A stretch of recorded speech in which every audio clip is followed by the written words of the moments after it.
Welcome to Meet the Author, where you can join in on insightful conversations with best-selling and award-winning indie published authors.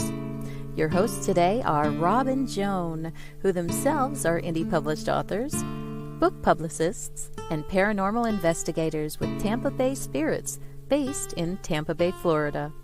Thanks for dropping by. And now, on with the show. Hi, I'm Rob. And I'm Joan. Glad to meet you. So glad that you could make it, whether you're watching us live or you're listening to us or watching us later on. We're really glad that you're here. We've already got some comments. Hello, Chris. Good evening, Rob and Joan. Good evening, Chris. Tori Gates is in the house. Hi, Tori. Hi, Tori. Glad you could make it. James Ricard. Hello, one and all, he says. And hi to you, James. Paul Hollis says, hi, Rob and Joan, again. Once again. You're not getting bored, are you? C.W. Hawes says, happy Wednesday, Joan and Rob. It is. It's always a happy Wednesday to you for us. As well. Our youngest daughter turned 39 today, so we celebrate. Yeah. Our oldest turns 56 in July. But I'm only 56. Yeah, I know. Oh, well. Anyway, we're really glad that you're here. Yes, we are. So let's talk about what's coming up tonight. After the show, Blog Talk Radio. Go over there, blogtalkradio.com to listen to the Voice of Indie podcast with Beam Weeks and Stephen G's. Tonight's guest will be Richard Bell. And I think he's going to be a guest on our show in the future. We don't have a date scheduled yet, but go over and check it out. It's a good show. And let's see what else we got going on. Marjorie Deering's in the house. Hey, Marjorie. She says, hello, happy Wednesday. And Joe Congel's here too. Hey, Joe. He said, happy Wednesday, Rob and Joan. Thank you, everybody. Really glad that you're here. This is a Wednesday, isn't it? It is. Every week we're on at the same time on a Wednesday. Well, that's right. What a coincidence. I know. I finally put that together. That's great. I'll just give a little Memphis Confidential, Carson Reno Mystery, Gerald Darnell. You can catch that at Carson Reno. That's the Carson Reno Mystery Series, GeraldDarnell.com, GeraldWDarnell.com. And Marjorie Daring says it must be a special Wednesday. It is, since we've talked about it so much, right? Yeah, seriously. Well, I think you all are going to enjoy tonight's guest. Oh, yeah. And yep. Mr. Mark Langley. Yeah. And why don't we just bring him on in so everyone can enjoy him?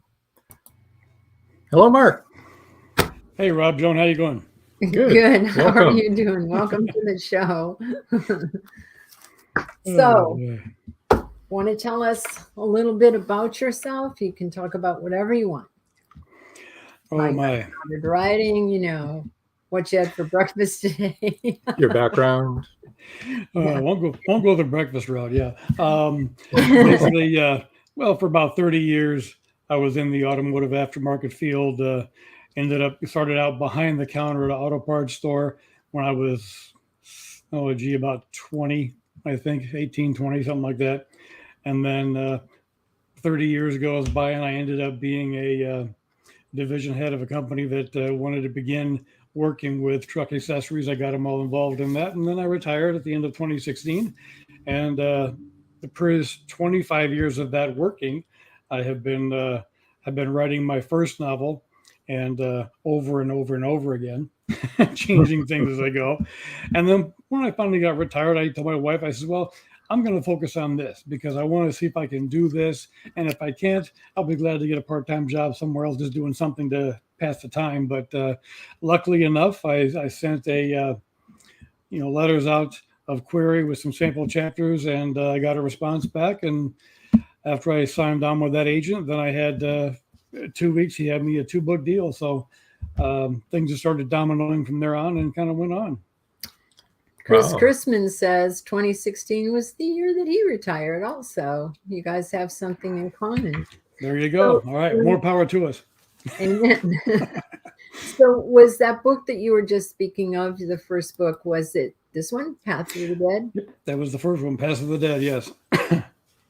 Okay. You want to tell us a little bit about that, what it's about, and who your protagonist is? And well, that book was the beginning of the 3-book series so far that concerned Arthur Nakai and his wife, Sharon Keone Nakai. Arthur was a former Marine. He was ex-Shadow Wolf, but actually may still be a actual group of 15 Native American trackers that were hired by ICE at the time to hunt for illegal drugs and so forth coming across the border, and try to track all that down and get that done. He was in about maybe 12 years doing that. He was in 10 years in the Marines, and then retired and met his wife and opened his own business, which was White Mesa Outfitters in northwestern New Mexico, and got himself, because of who he was and the skills that he had, ended up tracking his own wife down, because in the book, in the beginning, she gets kidnapped by an escaped serial killer, and he tracks them from the Four Corners region of New Mexico all the way to the mountains of Montana, and things get pretty hairy up there. Wow. That was a long trip. Yeah. No, It was probably longer for him. I mean, and when you think about trying to find somebody in Montana, we're not talking about, Yeah, no kidding. Yeah, there's plenty of open space up there to get lost in, right? Well, at least he had one thing on his side, was that a fellow wolf up there was Abraham Fasthorse, and he was a Cherokee, and he helped Arthur locate, using a certain network he has throughout there, found out where they were, and both of them went to see if they could extricate her from the situation. Yeah, Chris Chrisman says it sounds awesome. It does sound awesome. Thanks, Chris. I love Navajos, so I really like it. And a little earlier, our daughter said, "Hi, Mom and Dad." All the way from California. Yeah, she lives in Orange County. She's All our right. eldest. So And my only one is now going to be, I'm going to be 62 next month, and she is 41 right now. She has the 2 3-year-old granddaughters I was talking about yesterday with y'all, and they're a handful. yeah, kids are always a handful. Wouldn't give it up. Trade it for the world. No, I know. Grandkids are great. I always tell everybody that grandkids are your reward for not putting your own kid's head through the plate glass window when you wanted to. Oh, you mean you wanted to? Many times. Oh my! There was always a lot of activity around our house. I tested my father's patience many times. Yes, me too. So my kids come by it honestly. Let's put it that way. So how long did it take you to get the first book picked up by an agent? That's a great accomplishment. That was, like I said, when you go along for so long, spending time day after day doing the work, and then you finally get a chance to have it submitted like that.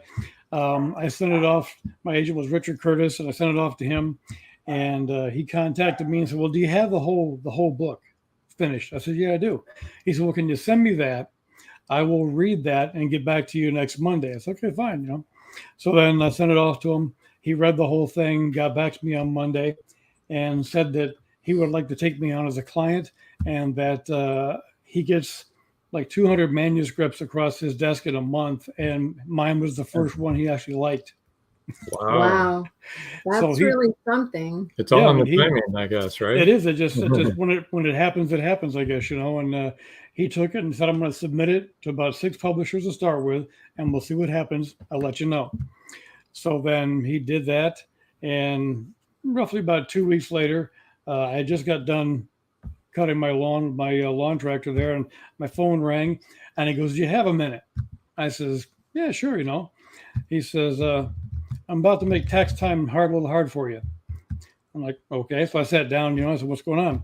And he said that he had sent it out to 6 publishers and got the usual responses from a lot of them, and then one of them, which is Blackstone, said that they wanted to publish it.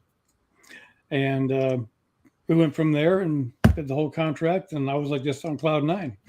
That's wonderful. So the moral of the story is don't give up, everybody. Exactly. Perseverance. Get a publisher. Perseverance is it. Never. People will tell you and different things and try to knock you down about your dream or whatever, but you just don't let it get to you. And perseverance is the number one thing. People would tell me, "Well, James Patterson, Robert Parker." I said, "Well, yeah," and they were not, Mickey Spillane, and Robert Parker wasn't, Raymond Chandler, And so everybody's everybody. It's just you have to have your own voice and find your own time, And fortunately enough, that my time came along, and I'm just trying to make the best of it. That's right. That's awesome. Joe Conjal said grandkids are the best, and they are. They are. And Barb, our daughter, says the Munchkins. That's what we call the two youngest ones, because all the rest are grown up.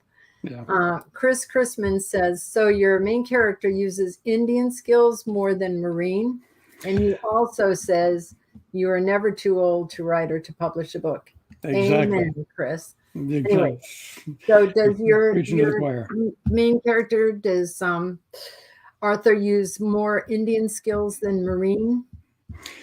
Well, I think in certain situations he does, and then he relies on his, we'll say mechanical past with firearms and so forth, and technology, how to get things he wants to find. It's a mixture of both. I figured that when I was developing the character, I thought, well, I need to give him a military background.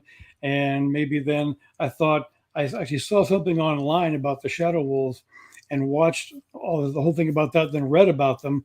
I thought, this is perfect, because he goes from that to this and then gets retired and just, opens his own business to have a quieter, calm lifestyle, but that quickly changes in the first book. And then along with the subsequent books, other people on the reservation tend to turn to him when they have problems that the police or the FBI or whatever tend to brush aside. So was he raised on the reservation? Yep, he was. I make a remark in the first book, I think, or a second book, one of those two. I forgot now, it's been so long. But that he didn't actually have running water until he got into the military. Because, as you know, a lot of people out there don't have running water, don't have heat and so forth.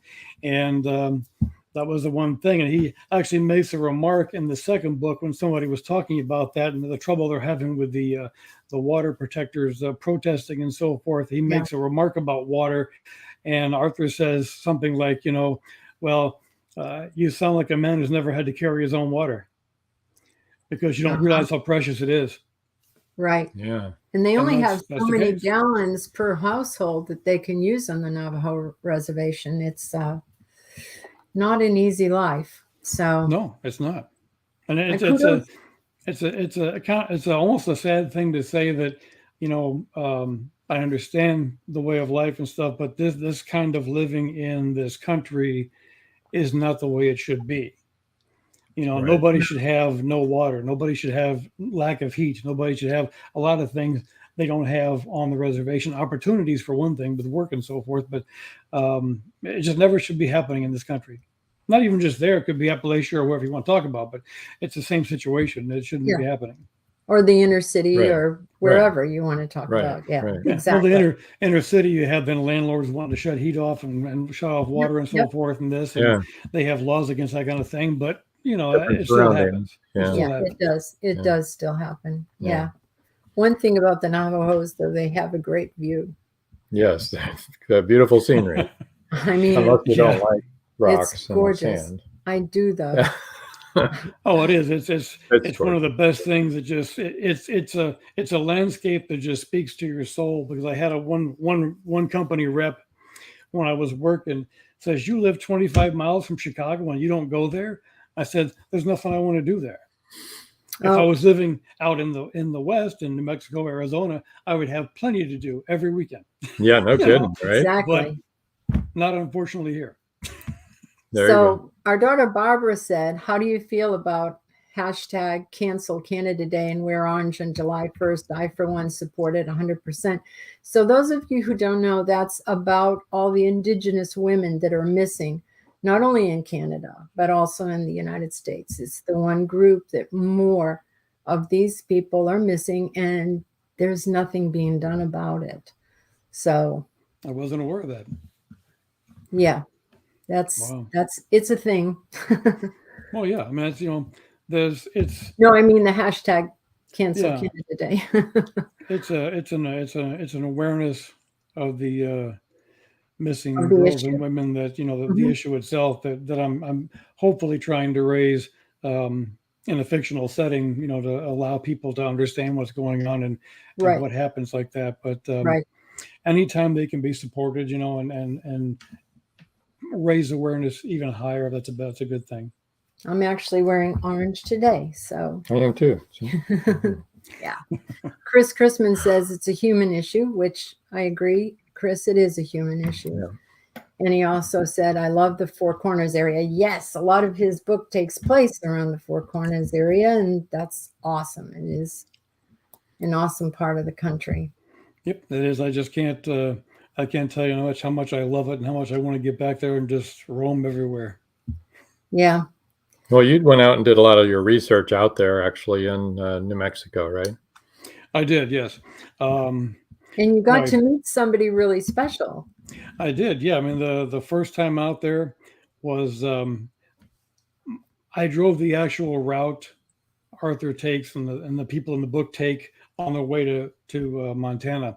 So everything that is talked about, smell, sight, sound, whatever, I experienced all that. I like to tell people when they say that, man, when I read your books, it's like I'm there. I can smell it, I can feel it.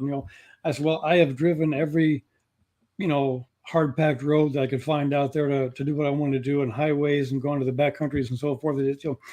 It's nothing like hiking into a certain area and seeing what you can't see from the side of a car as you drive by. You don't get that same effect. My wife and I, we never fly. We always drive where we want to go because we love seeing America and going through small towns and stuff, and not just passing over things in a plane and being done in 4 hours. It may take 4 days, but but still, we love driving and doing that. And when I did the research for the first book, I did that. Second book, I did that. I actually was in Bloomfield, and in New Mexico, and actually met a gentleman named Arnold Clifford, who was they call him the Four Corners historian, because he is the foremost botanist and geologist of the area, and he gives dissertations at universities and takes the class out into the field and shows them things and teaches them things. So I got to sit with him for a while and talk, and we actually discussed certain areas. He said, well, where do you want to go? I said, I want to go to the areas that take place in the book so I can learn more about them and have a better, understanding of the history and so forth. So we went out to all the places in the book right there, and he spent a lot of time going not just into what this plant is or how the geologic area is and how old it is and so forth and how it's part of this plate and so forth, but he went into the fact of, that in the crevices on the canyon wall over here, that's where the Navajos used to do the eagle catching ceremonies and catch the eagles and talk about different things. So it was a wealth of information. He actually had a one-page highlight in Enchantment magazine in New Mexico, which I have a copy of that too. But he's a wonderful person to talk to, and this is I can't wait to talk to him again and learn more. Awesome. Tori Gates mentioned some 600 Indigenous women are listed as missing across Canada. Incredibly sad. Agreed, it is. And yep. Chris Chrisman said you can only get that effect from driving, not from flying over. Yeah, it's like the journey, not the destination. Exactly. And Barbara said that's really awesome, talking about, driving through there and going through there with, I forget his name already. Arnold Clifford. Yeah. Arnold Clifford. Historian. You just said it. That's easiest. And Chris Chrisman said living history. And Joe Conjol has a question for you, but actually I think it's time for a word from our sponsor, and we'll get to your question as soon as we get back, Joe. Right. We don't want them to get mad. Oh, I'll be here. Never get mad. I don't think so either. Okay, see you in a couple minutes, everybody. Don't go away. Book giveaway and talking about your other two books right after the break. They thought the siren was dead. In the novel Siren Song by author George Dismukes, James Harmon shot her twice. Several people saw her dead body sinking slowly into the abyss. But now, in Siren Song 2, evidence suggests that she may still be alive. She killed that boatload of people. It was her! And she's just getting started! Angie, that's impossible. The cold chill up my spine tells me it's not impossible. We've got to start all over again. And this time, do it right. Siren Song 2. The story continues. Available on Amazon, Barnes & Noble, and many other bookseller websites. Get your copy today. In a world where advancing technology is outpacing crime solving, the O'Rourke team continues their relentless pursuit of justice. Bioprints is the first book in the O'Rourke crime novel series where it's high-tech crime versus old-fashioned detective work. Visit carternovels.com or amazon.com and check out Bioprints today. Hello, we're back. So Joe Conjo had a question. He said, "Hi, Mark. Maybe I missed this. Hi, Joe. But you were originally from Montana." No, I'm not. I was born in Richmond, Virginia, and live currently in Indiana, and then travel to New Mexico every time I have to do research for a book or just vacation. I wanted to quickly bring up your other two books here. Let me find them. Okay. Your second book is Death Waits in the Dark, which is a continuance of this series, correct? Yeah, that's the second book right there. That one deals with drilling and fracking on native lands, plus the first love of Arthur contacts him because her two sons that all she had left had been murdered, and she wants him to find out why. Oh, that's sad. And then the third one, and I wanted to bring this up because we're going to do the book giveaway here in a minute, is When Silence Screams. And that's the third. Do I see clothes hanging on a tree? It's like a red dress. A red Right, dress. the red dress signifies the missing girls and women, along with like the red hand, and so forth, but it represents the same thing. And if you can see down in the lower left-hand corner, kind of right where the little pond is below the bridge, that's a girl's bicycle right there. Okay. Oh, yeah. There it is.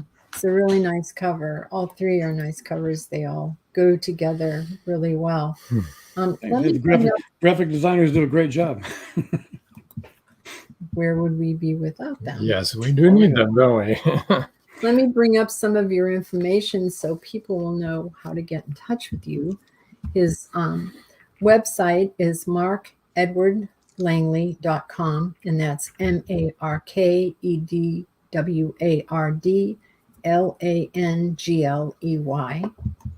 .com. Don't need to spell .com. I think they got it. They do. His Facebook is Arthur Nakai Shadow Wolf, and that's ArthurNakaiShadowWolf.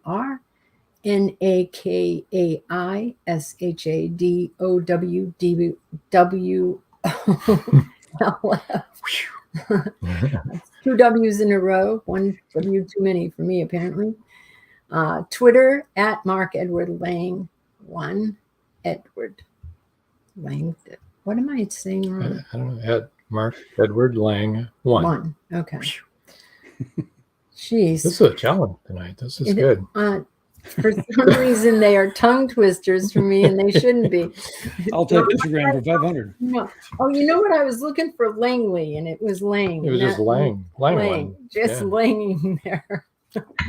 Okay. Instagram is Mark Edward Langley. All right. Okay. Wait a minute. We've got 2 comments before we go into that. Oh, yeah. Joe Conjal says the sunset effect on that cover is nice. And you're speaking of the 3rd book. Yeah, When Silence Screams. When Silence. Thank you. It's very, very nice. Yeah, it is. And Barbara says, ooh, need to read that one, When Silence Screams. Yes. Well. I read them all. You have an opportunity. Get your typing fingers ready. Yes, everybody, get ready. And because we're coming to the book giveaway right now. Here we go. The first 3 people to email mark.langley@AT&T.net will win a paperback copy of When Silence Screams, US only. US only, people. And there's the email so you can see it better, mark.langley@AT&T.net. No and in there, though. No ampersand. ATT.net, yes. At ATT.net. Right. mark.langley@att.net. Right. Okay. And so the first 3 people will win is it a signed paperback copy? It's a signed autographed copy of the new book, yes. It'll look just like that one, right? Yep. Just like that one right It's there. got the awards stickers on there and everything. That's It's great. got pages and everything, yeah. Woo, real So pages. email him right now, people, and you can win your copy. Yes, that's exciting. So that book touches upon the missing Indigenous women. Yes? Yes, it does. I started, I got intrigued when I read that in 2016 alone, 5,712 girls and women went missing on the reservations in the USA and Canada. So I started to delve more into that and find out about that. And that's when I got onto the Missing and Murdered Indigenous Women USA site. And on there explained what they do and so forth. So I went through all that. And then they had a section on there where you could see all the flyers of all the missing girls and women. And nothing brings that number down to reality than to put a face with the number. So I printed out probably 2 or 3 inches of those and went over all those and saw it. And it really struck me so much. I started then watching news reports about it that were on YouTube and so forth. I watched dissertations they were giving out in auditoriums. I watched the families talking about what it means to them. And I just wanted to really think of a story that I could create to bring this out more, because nobody ever really heard about this. And like one of my characters says in the book, you know, when it's a white girl missing off a golf course, everybody hears about it on the news. Nobody hears about this. And I wanted to be different, that I could bring that out and let people try to understand what's going on in the realm of a fictional story, because I never have really told people what I believe. I give all sorts of the different viewpoints, and you decide as the reader what you want to think or whatever. But the stories in this, the people that I've talked to, some of the things actually happened and are real. Some things happen to different people. During research, I discovered a lot of different things that happened and kind of wove a few of those in there. But the reader can be assured that everything that is in there actually does or did happen to someone. And the one person who I did talk to didn't want to read the book because they didn't want to go through that again by reading it on this, and didn't want to talk about it. So it was good. She let me use her story, and I'm glad about that. Yeah. I would imagine it would be hard to relive it. Yeah, no kidding. It's very difficult, all of that. Okay, wait a minute. Hold on a second. You can just bring that up. I'm going to bring up a question here. Joe Conjol says, the big question, and I already know the answer, but I will let him answer. Are you a plotter or a pantser? Oh, I get that a lot. I like to plot things out. I like to know where I'm going. I have 14 chapters into this new book I'm writing, and I already at like chapter 6, I wrote how I wanted it to end. So I had an idea of where I had to be. I had to get there now, and focus on writing away the pathway to get there.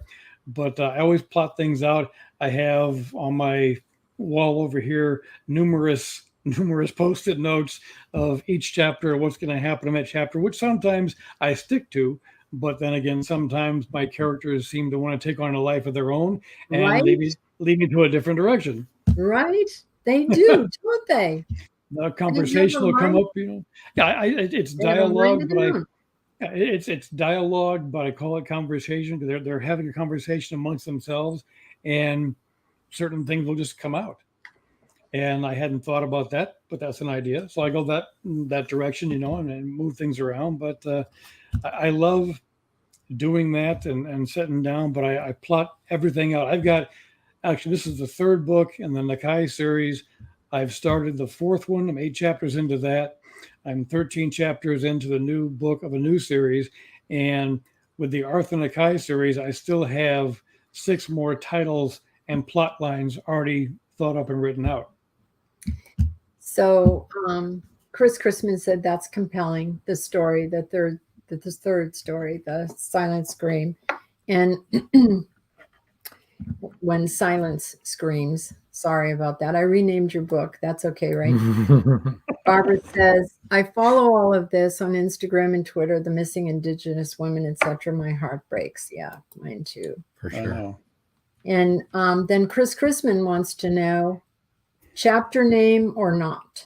Do you name your chapters? Nope. I just chapter 1, chapter 2. Yep. That was it's probably still is a big thing, but all the writers that I've ever read, as far as mystery goes, that I like, no one does that. Yeah. I mean, back in the day, they used to do that, and I read a lot of Ian Fleming, and his chapters are all lined out with titles and so forth. But it's just chapter 1, 2, 3, 4, as many as it takes. Yeah. And Barbara said, how many reservations have you visited? I have been to 3 in my life. Rosebud Reservation in South Dakota, and Navajo Reservation, of course, and then the Cherokee up in Montana up there. But I just, for some reason, when my parents took me out there when I was 12 years old, and I got it in my soul for somehow, and it affected me that I remembered it. And then some 20 years later, when I went back by myself, the minute I got into the Red Rock area, I just decompressed and I go, I'm home. So my wife and I's goal is to actually move to New Mexico or Arizona and go out there, and live. And I just can't wait to do it. I can't wait to get out there and have a chance to make my dream come true and actually live out there where I can simply drive to where I want to go any time of the day or night. So yeah, there you go. And I'd save up for a week-long trip and go out there and try to hurry up and do it in about a week or less and get back and so forth. But to live out there and have that leisure time of just, I want to go see what this is like and be there. So I'm just going to go there. You can't beat that. So Chris Chrisman wants to know, who's your favorite mystery writer of all time besides Sir Arthur Conan Doyle? Oh boy. Well, I wait a would- minute. Joe Conjal happened to ask at the same time, do you have a favorite mystery writer who you look up to? So we'll let you answer both those questions at once. I will. It's actually not one, but a few. Mhm. My all-time favorite for myself is Robert B. Parker and his Spencer series. When I worked at a bookstore back in the 80s, I was watching the Spencer for Hire television show, and a lady at work said, if you like the show, you should read the books. So I started, of course, in a bookstore, give me, you know. So I started reading all the books. I loved them, and I have a whole collection of his in first edition hardcover. My next favorite was Mickey Spillane. I love the Mike Hammer series, all the books from 47 on up. I have Craig Johnson, been reading him recently. Of course, the all-time favorite, Tony Hillerman, you know. I have had a lot of people compare me to him, which is awesome, but I don't even at this point in my career, look that I'm anywhere near that lofty height of of writing, but I appreciate people for saying so. And John D. McDonald. A lot of people don't mention John D. McDonald, but John D. McDonald was a great writer. We share the same birthday, not the same year, but the same July 24th birthday. And I love reading his books. Travis McGee, one of the best with the Busted Flesh. I can't, wait to read more if I find more. Joe Conjal said, mine too. He meant mine, not maybe. Yes. I love Spencer. And I love Tony Hillerman. You know, we've talked about that. Yeah.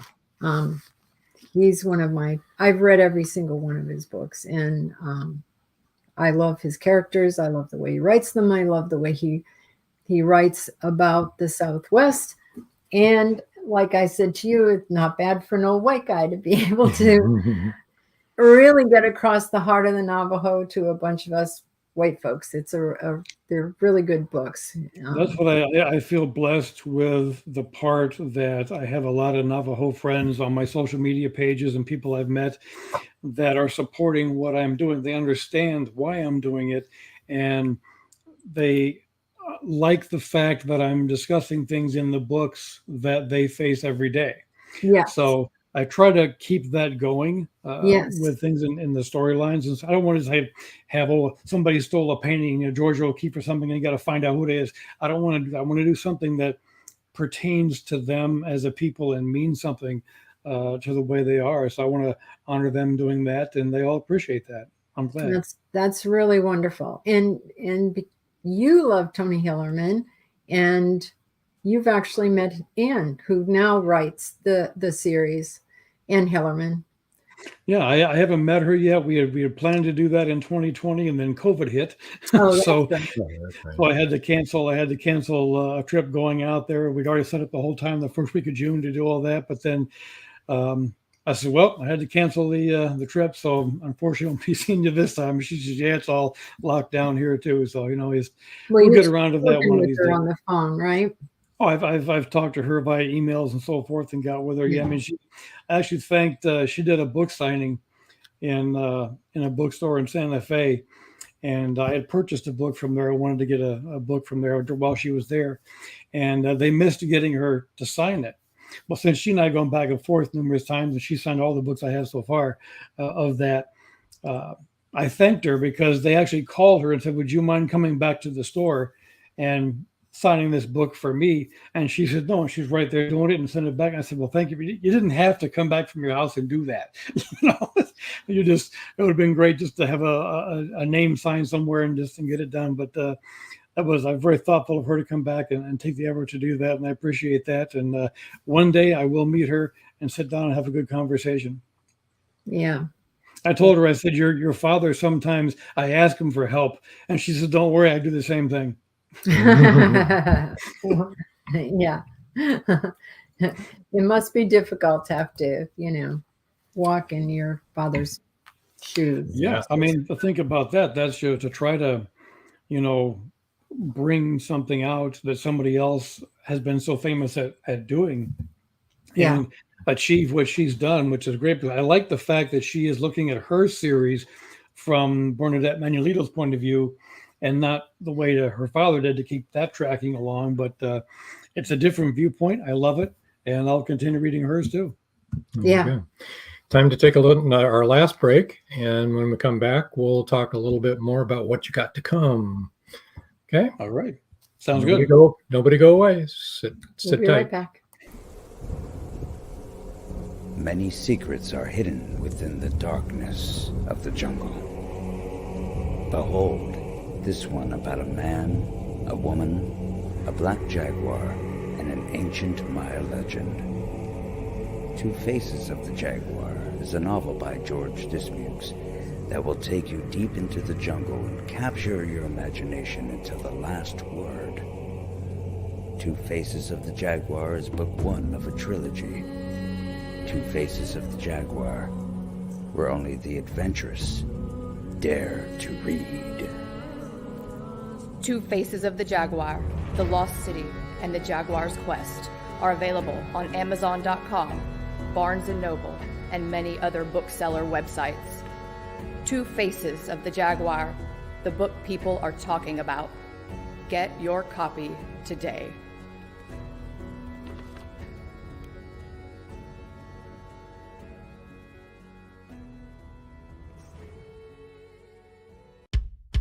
At Indie Booksource, you can shop by genre or by author, and you will be buying direct from the author's main purchase link.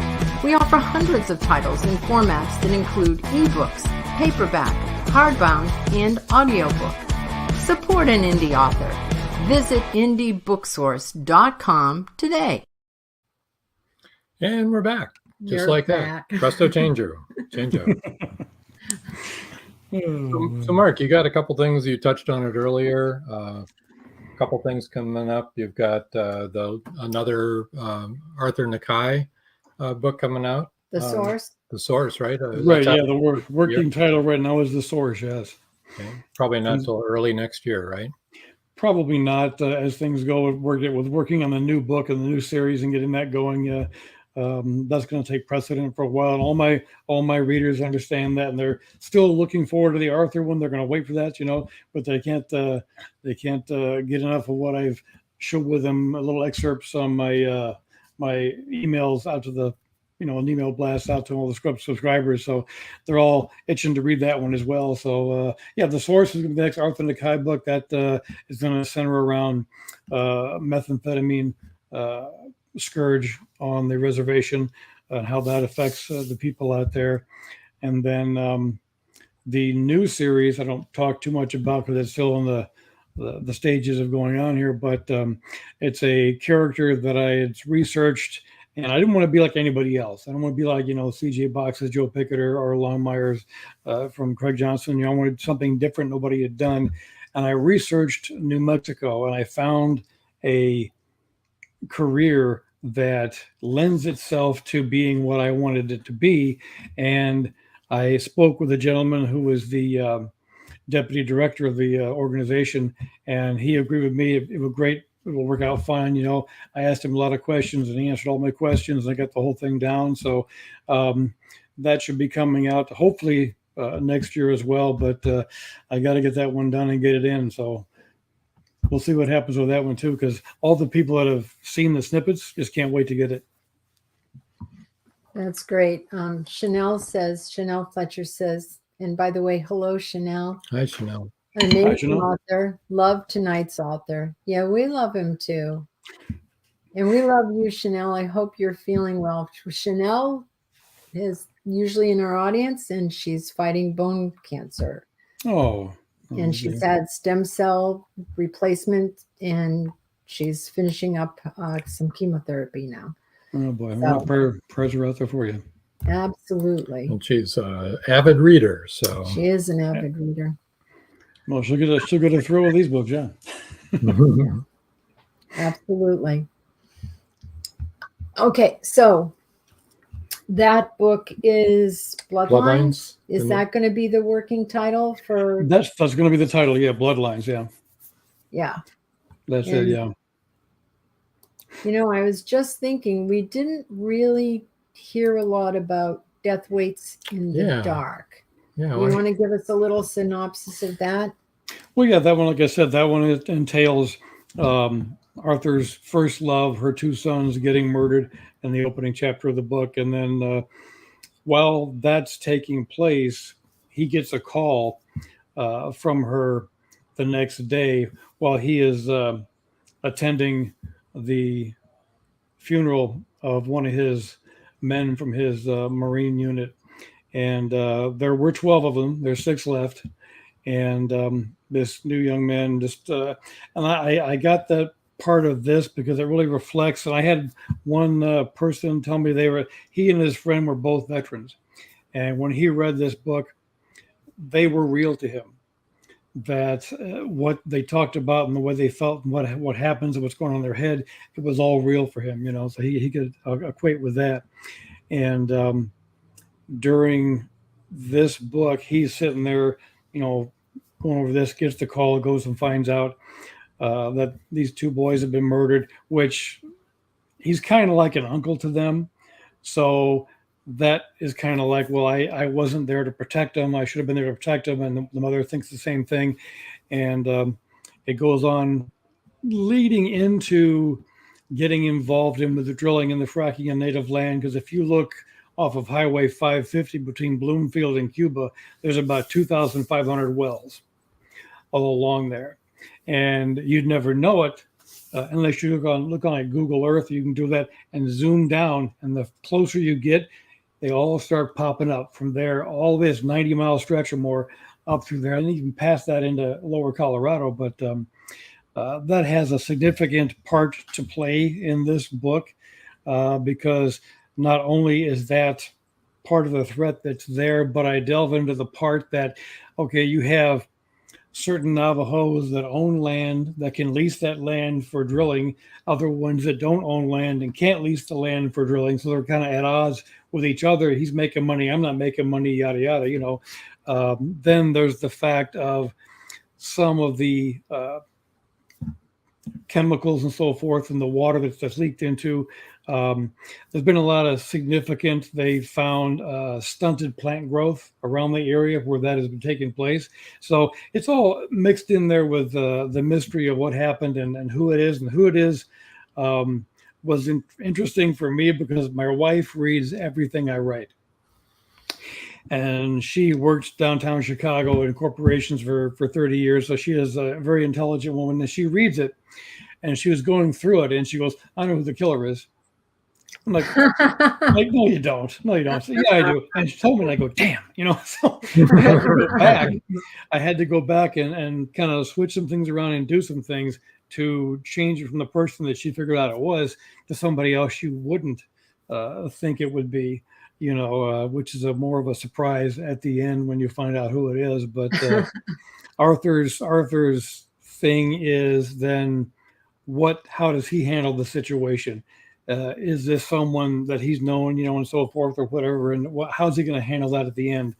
But I love that book because there was so much research done in that book, like with the 3rd book here. But like I said before, the more that I write, I think the more depth I get in the characters. So they grow as I grow, they have their own mindset, they have their own ideas, they have their own way of doing things. So it's no matter what I say, it's always they end up dictating what happens.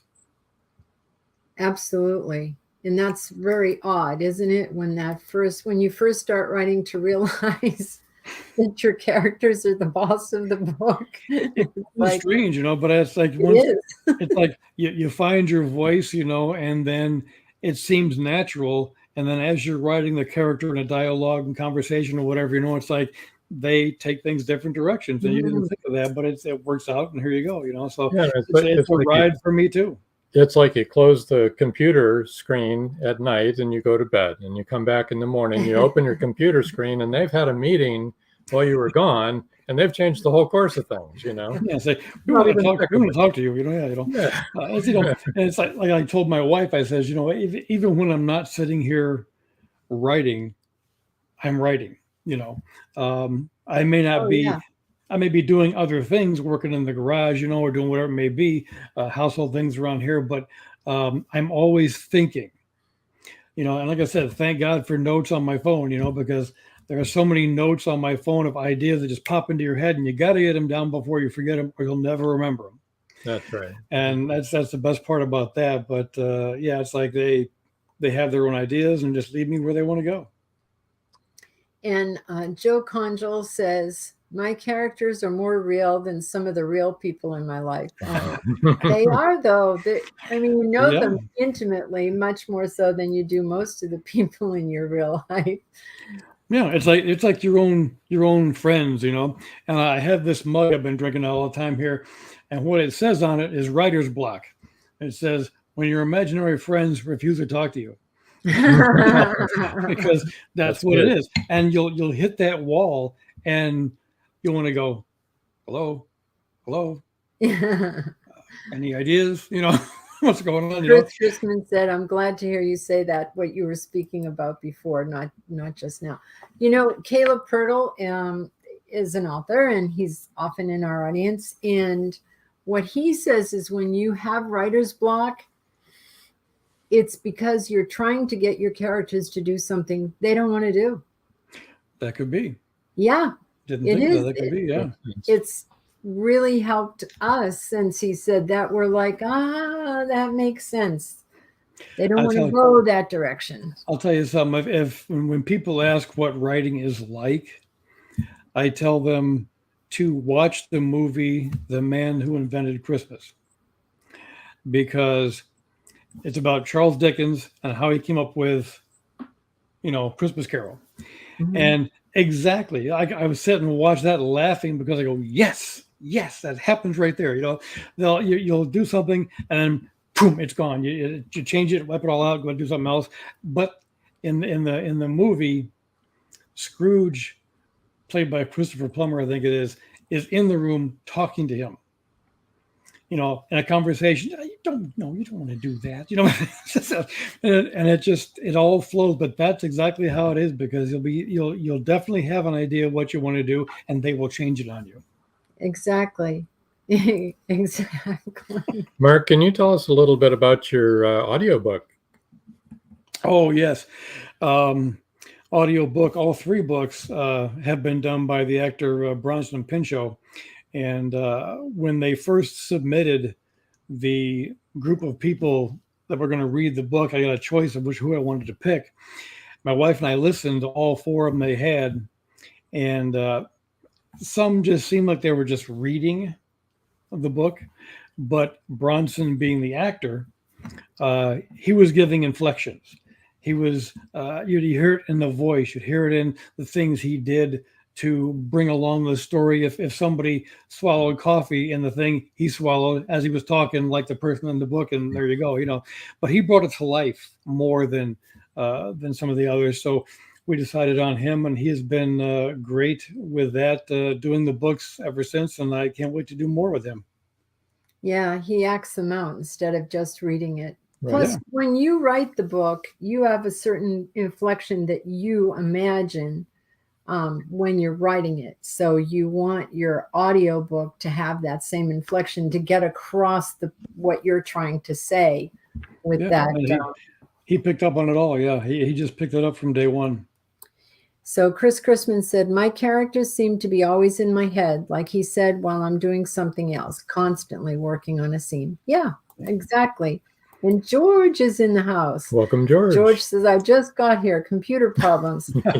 We're sorry to hear that, George, because you missed your new trailer. Your new commercial was on.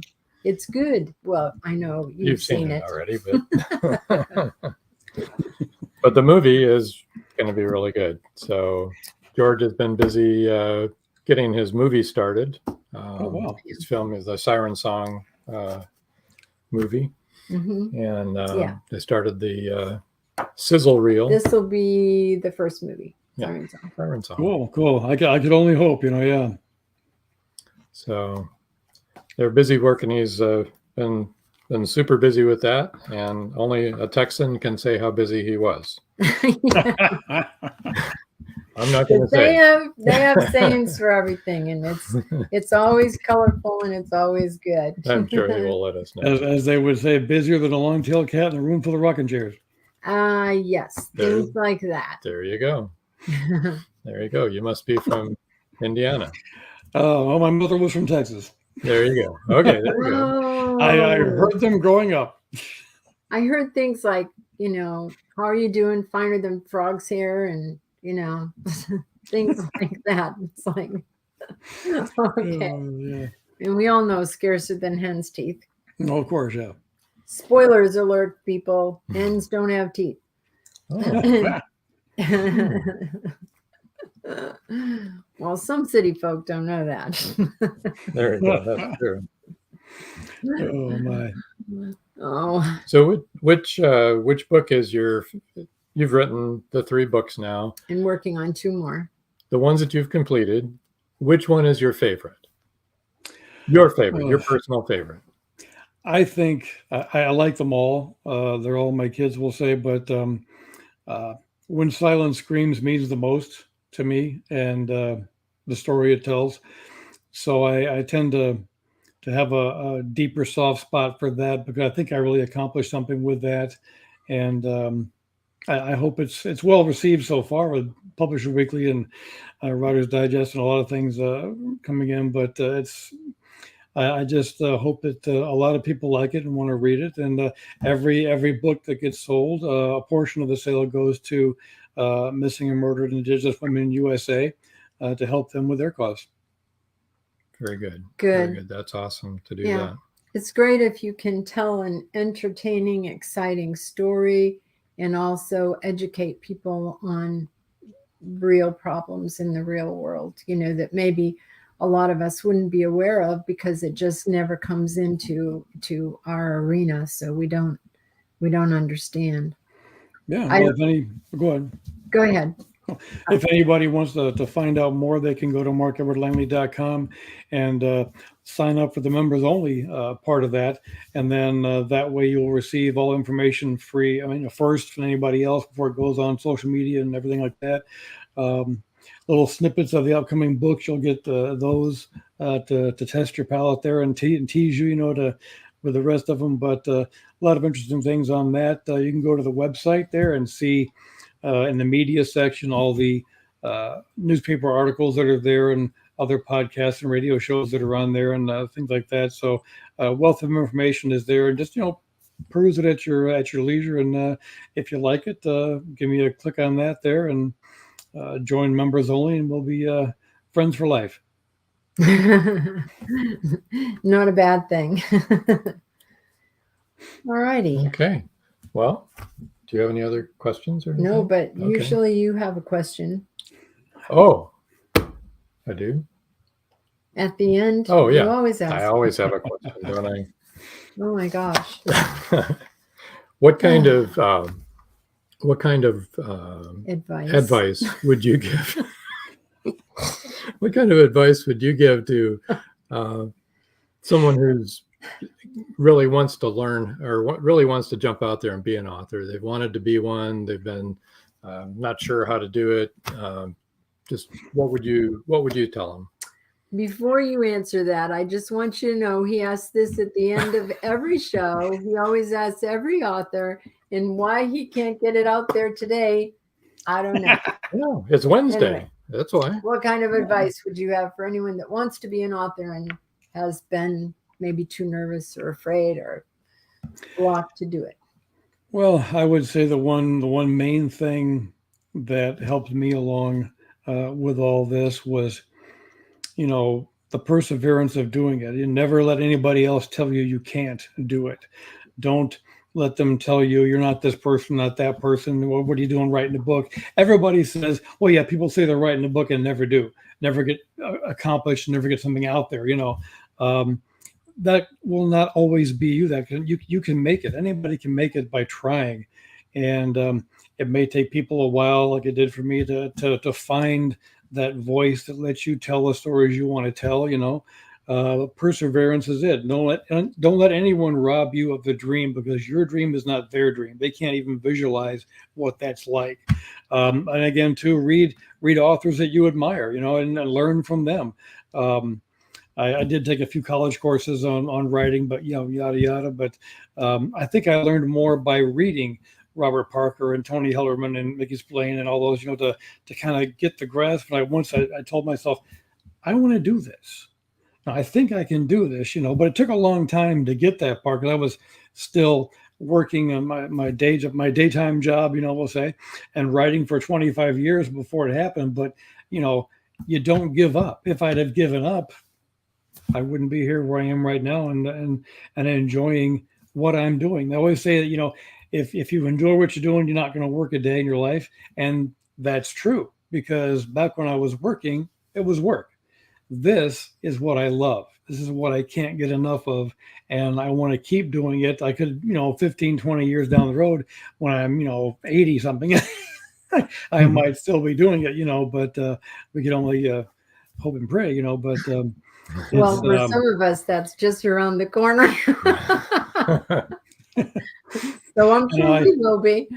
I wished I sent Lawrence Block an email, because his birthday was a couple of days ago, and I said, happy birthday. He said, oh, thanks a lot, I'm like, okay, he's up there too, but it's one of those things where you just read and you enjoy it, and you might get the bug, you might not, and some people want to act and do whatever they can do like that, and this, never let anybody else tell you can't do it. George says, rats, sorry I missed this one. You're right, George. You would have really liked it. And James L. Ricard said, that's right. He's speaking about everything that you just said about getting out there and writing.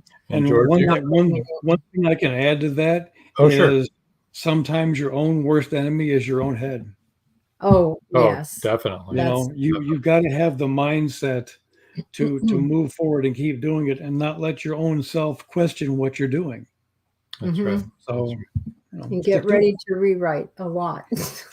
Oh yeah.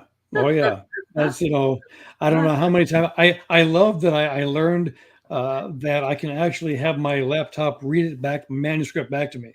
So because that's great. You can read through it, and your mind will put words there spelled right that you think are there, but they're not. So when this thing reads it back to me, it picks up every wrong word that's in there. Like just zip it and change it and move on, So it catches a lot of things you don't see, because your mind's eye sees what it wants to. Absolutely the truth. Joe Conjo said, enjoyed tonight's show. Thank you, Mark. And of course, Robin Joan. Thank you. You're welcome. Thanks for being here, Joe. Barbara Duffy Hennison says, hashtag cancel Canada, wear orange on July 1st. This was a great podcast. Thank you. And she messaged me earlier and said, I am loving this podcast. And Paul Hollis says, another wonderfully entertaining show. Thanks, everyone. Thank you, Paul. And so it's interesting, because Navajos have always been dear to my heart. I have no idea why, but they always have been. And so Barbara might be a little militant because her mother was a good influence. Yes, I was such a wonderful influence. But really, the plight of the Navajos is a real thing. Mark did make it a special Wednesday, Marjorie says. Oh, Marjorie, that's a very nice thing to say. Nice? And don't forget to email me to get a copy of the autographed copy of When Silence Screams. I've got one person so far on there, and got a slot for 2 more. Oh yeah, great. Maybe I'll. You guys need to. Where's the computer? Oh, it's right here. I don't think we can do that. Oh, that's right. And don't forget to get your free book. It's a paperback signed by the author. Let's put the email address. C.W. Hawes said, good show. Best wishes, Mark. Thank you, Sylvia. Yeah. Okay. We'll put up that again. Just one more shot here. Email. That's the email right there. Mark. Only one person. AT&T.net. There's 2 more books that are out there available. Signed paperback books. Out there in the ether. It'll be worth something. a few years from now, they're going to be like, Tony Hillerman. Tony Hillerman's books, And Collector's you'll have items, original- yeah. And then there'll be a TV series and a movie, and like George is going to have 2 movies and a TV series, and it's been a while getting there, right, George? But he's there. I think That's some right. days he's sorry that he's there because he's so much He's so work. busy, right? Oh, I can bet. Yeah, I mean, so from your lips to God's ears, if that ever happens, it'd be a great thing, But I'm content right now with doing this, and I spoke to Craig Johnson once, and it's like, well, you don't, even though it says executive producer or creative consultant, you don't really have that much to do with it, That's their bailiwick. I let them do what they want to do, So it's just, so we'll have to just see what happens, and I'll be there for the ride if it happens. I love it. There you go.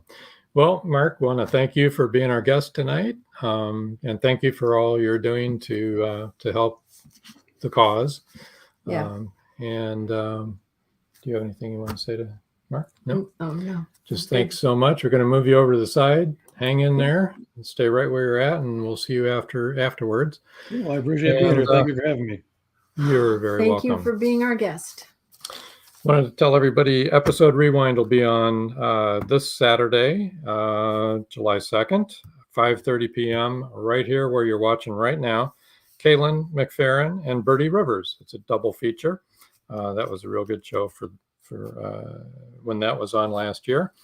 Coming up July.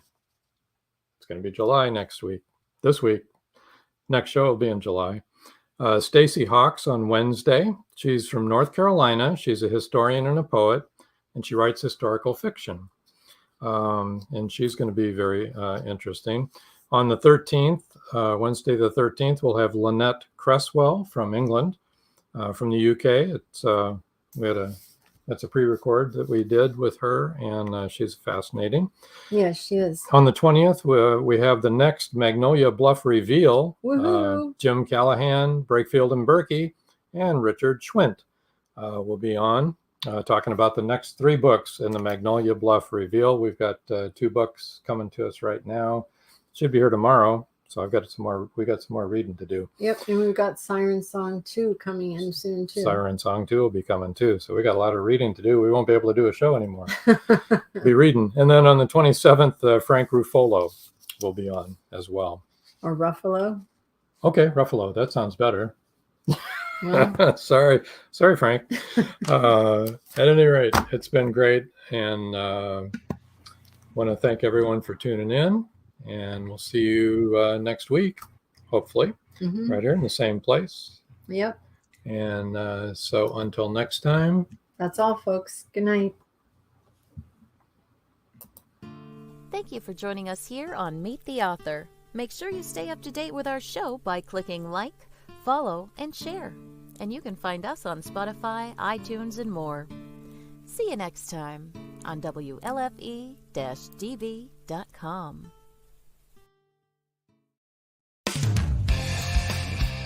You've been listening to WLFE-DB.com, where our shows are your shows.